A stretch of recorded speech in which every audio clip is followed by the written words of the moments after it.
Hi there, here's Zazie Prague. Pro Tools are awesome DAW, but it can't stop playback on memory location.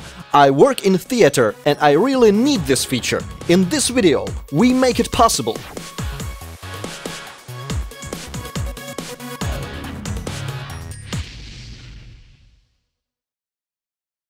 The very first thing, if you have Windows computer, install utility such as MIDI or plug in MIDI output directly to input. Next setting is for Mac, but instructions for Pro Tools are the same for both platforms. For the first, open the utility.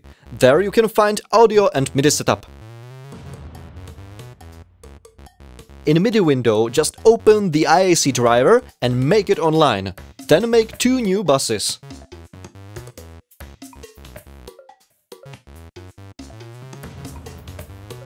After that, open or create Pro Tools session.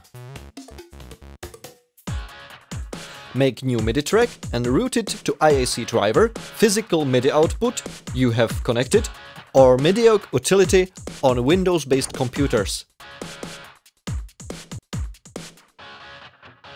Locate your stop place on your timeline, for example, 1 minute. From window menu, open MIDI event list. Here you can create the new event. Controller 116 on value 127.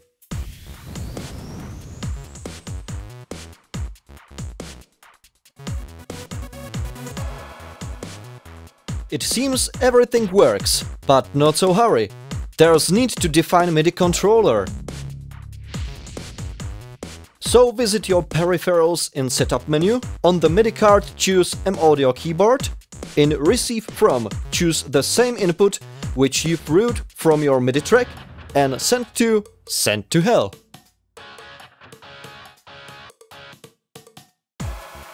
Click this icon to prevent returning insertion to the same place, but I'm sure you know that. To make this activity useful, don't let the stop marker active forever. So shorten it as much as you can. Voila! We are done! Pro Tools can automatically stop playback where you want. You can find another ways how to use this knowledge. Thanks for watching, comments and sharing. Get back soon and enjoy the sound!